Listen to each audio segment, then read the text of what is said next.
மாக்குண்டாம் நல்ல மனம் உண்டாம் மாமலரால் நோக்குண்டாம் மேனி நுடங்காது பூக்கொண்டு துப்பார் திருமேனி தும்பிக்கையன் பாதம் தப்பாமல் சார்வார் தமக்கு. அன்பார்ந்த நேயர்களுக்கு இனிய வணக்கம்.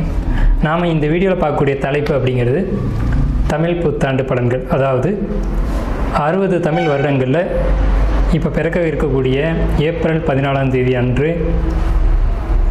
வரக்கூடிய தமிழ் பாரப வருஷம், இந்த பாரப வருஷத்தினுடைய தமிழ் புத்தாண்டு பலன்களை தான் நம்ம பார்க்க இருக்கோம்.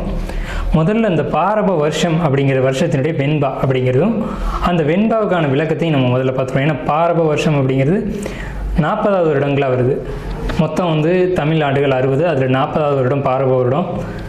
இந்த 40வது வரக்கூடிய பாரப வருடத்தினுடைய வெண்பா அப்படிங்கிறது மிக்க பாரபத்தின் பின் மலையாம் தக்க பசுக்கள் தலைக்குமே இக்கு பலிக்காது நால்வகை உயிருக்கும் இன்பம் கழிக்காதனவே கருது அப்படின்னு சொல்லியிருக்காங்க. இதுக்கு அர்த்தம் என்ன அப்படின்னு பார்த்தீங்கன்னா, இந்த பாரப வருஷத்தினுடைய ஆண்டின் பிற்பகுதி நல்ல மழை பொழியும், தக்க பசுக்கள் தலைக்கும், அதாவது நல்ல பசுமாடுகள், நல்ல பசுமாட்டினுடைய பால் வளம் பெருகும் அப்படின்றத சொல்லியிருக்காங்க. அடுத்து இக்கு பலிக்குமே அப்படின்னா, பலிக்காது அப்படின்னா இக்கு பலிக்காது அப்படின்றது ஒரு புதிய சொல்லாக இன்றைக்கி நமக்கு தென்படுது. அப்போ இக்கு அப்படின்ற சொல்லுக்கான அர்த்தம் அப்படிங்கிறது சூதுவாது, அதாவது ஒரு எப்படி சொல்கிறது அப்படின்னா, ஒருத்தரை வஞ்சிக்கிறது, ஒருத்தரை ஏமாற்றுறது, நம்ப வச்சு துன்பத்தை அனுபவிக்க வைக்கிறது அப்படிங்கிற வார்த்தையை தான் இக்கு அப்படின்ற சொல்லினுடைய அர்த்தமாக இந்த தமிழ் அகராதியில் குறிப்பிடப்பட்டிருக்கு. இக்கு பலிக்காது 4 வகை உயிருக்கும் இன்பம். 4 வகை உயிர்கள் அப்படிங்கிறது 4 வகைப்பட்ட ஊர்வன, நடப்பன, பரப்பன, மனித இனம் அப்படின்ற 4 வகை உயிருக்கும் இன்பம் அப்படின்றத சொல்லியிருக்காங்க. கழிக்காதனவே கருது அப்படின்ற வார்த்தையினுடைய அர்த்தம் இன்பம் பொங்கி வழியக்கூடிய ஆண்டு அப்படிங்கிறத சொல்லியிருக்காங்க. இந்த பாரப வருடத்தினுடைய ஒரு பலனாக ஒரு வெண்பாவை இடைக்காடர் சித்தர் கொடுத்துருக்காரு. இப்போ இந்த பாரப வருடம் அப்படிங்கிறது நல்ல பலன்களை கொடுக்குமா அப்படின்னு கேட்டிங்கன்னா, பொது பலன்களை நம்ம எடுத்துக்கும் போது முதல்ல மக்கள் அதிகமாக வண்டி வாகனங்கள் வாங்கக்கூடிய அமைப்பு, வீடு இல்லாதவர்கள் வீடு கட்டக்கூடிய ஒரு அமைப்பு, புதிய வாகனம், வீடு, சொந்த வீடு அப்படிங்கிறது கனவாக இருந்தது போக, இப்போ சொந்த வீடுகள் ஏதேனும் ஒரு வகையில் ஒரு கடன் வாங்கியோ அல்லது ஏதேனும் ஒரு வகையில் ஒரு பிரச்சனைக்குரியதாக இருந்த ஒரு விஷயம் இப்போ அவங்களுக்கு சொந்த வீட்டில் குடியேறக்கூடிய ஒரு அமைப்பு, தொழில்துறையில் மந்தமாக இருந்தது, ஒரு தொழிலில் கஷ்டப்பட்டது, ஒரு பிரச்சனைக்கான ஒரு தொழிலில் போய் மாட்டிக்கிட்டது, ஒரு ஜாப்பில் போய் மாட்டிக்கிட்டு வெளியில் வர முடியாமல் தடுமானது, பணத்தை வாங்கி யாரோ சாப்பிட்டுட்டு போகிறதுக்கு நம்ம பதில் சொல்லிக்கிட்டு இருந்தது, இப்படியாப்பட்ட சூழ்நிலைகள்லேருந்து வெளியில் வரக்கூடிய ஒரு நிலைகள் அப்படிங்கிறது இந்த பாரப வருடத்தில் பொதுமக்களுக்கான பலனாக இருக்குது. மழை பற்றி குறிப்பிட்டு சொல்லப்படும் போது அதிகமான மழைக்கான ஆண்டாக இந்த பாரப வருடம் இருக்குது. 12 வருடங்களுக்கு ஒரு முறை கடகராசியில் குரு பகவான் சஞ்சரிக்கக்கூடிய இந்த பாரப வருட ஆண்டு முழுக்கவே, இந்த ஆண்டு முழுக்கவே குரு பகவான் உச்ச நிலையில் கடகராசியில் இருக்கிறதுனால தங்கம் விலை குறையும், அரசியல் மாற்றங்கள், மக்களுடைய துன்பங்களை துடைக்கக்கூடிய, மக்களுடைய அக்கறை மீது நலன் கருதக்கூடிய அரசு தலைமைக்கு வரக்கூடிய இந்த பாரப வருடமாக இருக்கும். மக்களுக்கு துன்பங்களை கொடுக்கக்கூடிய அரசியல் கட்சிகள் ஆளுமைக்கு வராது. அடுத்து பார்த்திங்கன்னா, பயிர் சேதம் அப்படிங்கிறது கொஞ்சம் கொஞ்சம் இருக்க தான் செய்யும். மக்கள் பொறுத்த வரைக்கும் நோய்கள் பாதிப்பு அப்படிங்கிறது இல்லவே இல்லை அப்படின்னு சொல்ல முடியாது. கண், வெப்பம், அதே மாதிரி அம்மை போன்ற நோய்கள் இதெல்லாம் கொஞ்சம் கொஞ்சம் இருக்க தான் செய்யும். பயிர்களை பொறுத்த வரைக்கும் நீர் நிரம்பி வழிகிறதுனால ஏற்படக்கூடிய பயிர் சேதம் அப்படிங்கிறது கொஞ்சம் கொஞ்சம் நிச்சயமாக இருக்கும். ஸோ அப்போ என்ன பண்ணலாம் அப்படின்னா, பயிர் எப்படி பயிர் மேலாண்மை அப்படிங்கிறதுக்கு இந்த காலகட்டத்தில் மக்கள் கவனம் அதிகமாக எடுத்துக்கணும். நல்ல விளைச்சல்கள் உண்டாகும். பணப்பயிர்கள் நிறைய விளையும். பணப்பயிர்கள்னு சொல்ல முடியும்போது நெல், கரும்பு, வாழை அப்படின்னு சொல்லக்கூடிய 3 பயிர்களும் மிகுந்த விளைச்சல்கள் உண்டாகி நல்ல ஒரு விளைச்சல் உருவாகும். இந்த ஆண்டில், அதாவது கடந்த ஆண்டில் பொருளாதார தட்டுப்பாடுகள் மிகுதியாக இருந்தது. பணத்தை பார்க்குறதே ஒரு அரிதான ஒரு விஷயமா இருந்த காலகட்டத்தில் இந்த சமயத்தில் பணம், பொருளாதாரம் அப்படிங்கிறது தேவைக்கு மிகுதியாக இவங்களுக்கு உங்கள் கையில் பணப்புழக்கம் அப்படிங்கிறதெல்லாம் மக்கள்கிட்ட இருக்கும். அப்போ மக்கள்கிட்ட பணப்புழக்கம் இருக்கும்போது சந்தோஷமான நிகழ்வுகள், சந்தோஷமான காலகட்டம் அப்படிங்கிறது இருக்கும். தங்களுடைய தேவைகளை பூர்த்தி செய்யக்கூடிய காலகட்டமாக இருக்கும்.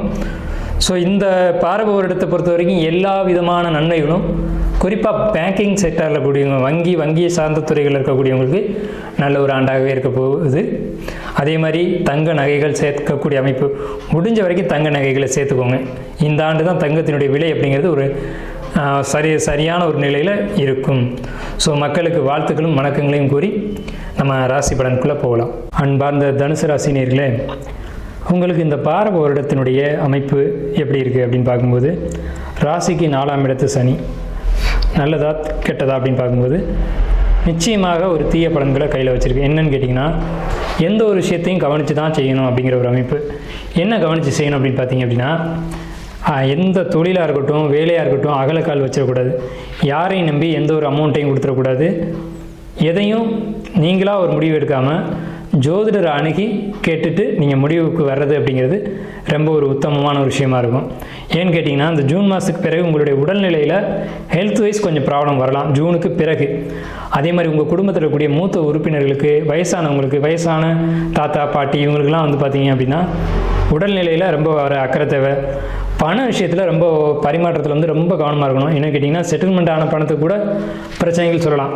செட்டில்மெண்ட் ஆகிடுச்சு அப்படின்ற பணத்துக்கு கூட திருப்பி நோட்டீஸ் உங்களுக்கு விடலாம். செட்டில்மெண்ட் ஆகலை அப்படின்னு ப்ராப்ளம் பண்ணலாம். அதே மாதிரி அஜீரண கோளாறுகள் உங்களுக்கு ஏற்படலாம். இந்த மாதிரியான பிரச்சனைகள் வருது. விரைய செலவுகள், தேவையில்லாத விரைய செலவுகள் வர காத்துட்ருக்கு. அதனால் வந்து எந்த ஒரு செலவாக இருந்தாலும் சரி, சுப விரயங்களை நீங்கள் மாற்றிக்கிறது அப்படிங்கிறது உங்களுக்கு நல்லது. இன்வெஸ்ட்மெண்ட் ரொம்ப பெஸ்ட்டு. அதே மாதிரி இன்சூரன்ஸ் ரொம்ப முக்கியம். குழந்தைகள் விஷயத்தில் இன்சூரன்ஸ் ரொம்ப முக்கியம். குடும்பத்தில் இருக்க எல்லாருக்குமே ஒரு இன்சூரன்ஸ் போட்டு வச்சுக்கிறது அப்படிங்கிறது ஒரு நல்ல ஒரு அமைப்பு. வெளியூர் வெளிநாடு பயணங்கள் நிச்சயமாக இருக்குது, அதை பார்த்துக்கோங்க. வெளியூர் பயணங்கள், அதுவும் குறிப்பாக இரவு நேரத்துக்கான பணிக்கான பயணங்கள் உங்களுக்கு இருக்கும். நீங்கள் வந்து வழிபட வேண்டிய தெய்வம் அப்படிங்கிறது வராகியம்மன் வழிபாடு பண்ணலாம். அதே மாதிரி பெருமாள் வழிபாடு பண்ணலாம். காலபைரவர் வழிபாடு பண்ணலாம்.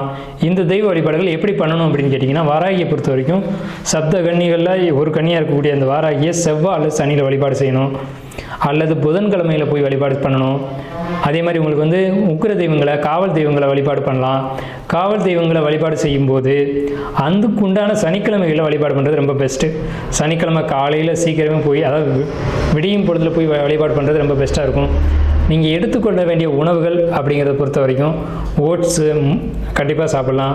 அதே மாதிரி பீட்ரூட்டு, கேரட்டு, பீன்ஸு இந்த மாதிரி உணவுகள் நீங்கள் அதிகமாக எடுத்துக்கணும்.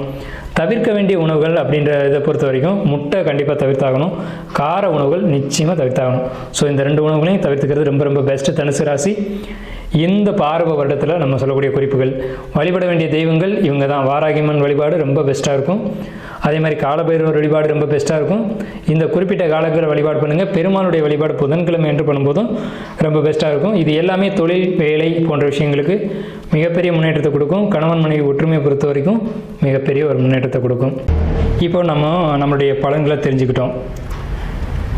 ஜோதிடத்தின் மீது ஆர்வம் கொண்டவங்களோ, அல்லது கிரக நிலைகளை பற்றி தெரிஞ்சுக்கணும்னு நினைக்கிறவங்களோ, அல்லது தனிப்பட்ட முறையில் ஜாதகம் பார்த்துக்கணும் அப்படின்னு நினைக்கிறவங்க, ஆன்லைன்லேயோ அல்லது நேரடியாகவோ தெரிஞ்சுக்கணும்னு நினைக்கிறவங்க, வாஸ்து தெரிஞ்சுக்கணும்னு நினைக்கிறவங்க, அல்லது வீடு பார்க்கணும், எங்களுடைய வாஸ்து குறைகள் இருக்குதுன்னு சந்தேகப்படுறோம் அப்படின்னு தெரிஞ்சுக்கணும்னு நினைக்கிறவங்களுக்கு ஒரு சின்ன ஒரு விஷயம் என்னென்னு கேட்டிங்கன்னா, நமக்கு ஸ்க்ரீனில் தெரிகிற நம்பருக்கு நீங்கள் கால் பண்ணி பதிவு பண்ணிவிட்டு எப்போ வேணாலும் நம்மளை வந்து கால் பண்ணலாம். பதிவு பண்ணிக்கோங்க. உங்களுக்கான சர்வீஸ் பண்ணி கொடுக்கறதுக்கு நம்ம காத்துட்ருக்கோம். நன்றி, வணக்கம், வாழ்த்துக்களும்.